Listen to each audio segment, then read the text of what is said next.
नमस्कार मित्रांनो, तुमचे पुन्हा एकदा मनपूर्वक स्वागत।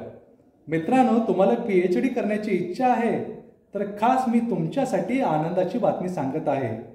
मित्रांनो, कोल्हापुरातील शिवाजी विद्यापीठामार्फत अनेक विषयातील पीएचडीच्या प्रवेश प्रक्रियेकरता पात्र विद्यार्थ्यांकडून ऑनलाईन अर्ज मागवण्यात येत आहे। तरी सर्व जे काही इच्छुक विद्यार्थी आहेत ते तुम्ही ऑनलाईन अर्ज करू शकता। दिनांक 7 ऑगस्ट 2025 पासून या ऑनलाईन प्रवेश प्रक्रियेला सुरुवात झालेली आहे आणि साधारणतः दिनांक 25 ऑगस्ट 2025 पर्यंत तुम्ही ऑनलाईन अर्ज करू शकता। मित्रांनो, यासाठी प्रवेश प्रक्रियेसाठी एंट्रन्स एक्झाम होणार आहे।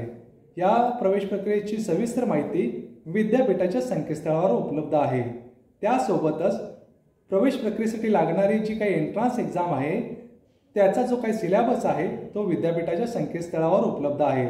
त्याचप्रमाणे जे काही नियम्स आहेत किंवा नियमावली आहे पीएचडी साठी किंवा पीएचडी करण्यासाठी जे काही लागते ते विद्यापीठाच्या संकेतस्थळावर उपलब्ध आहे। अधिक माहितीसाठी तुम्ही विद्यापीठाच्या ऑफिशियल संकेतस्थळाला भेट द्या।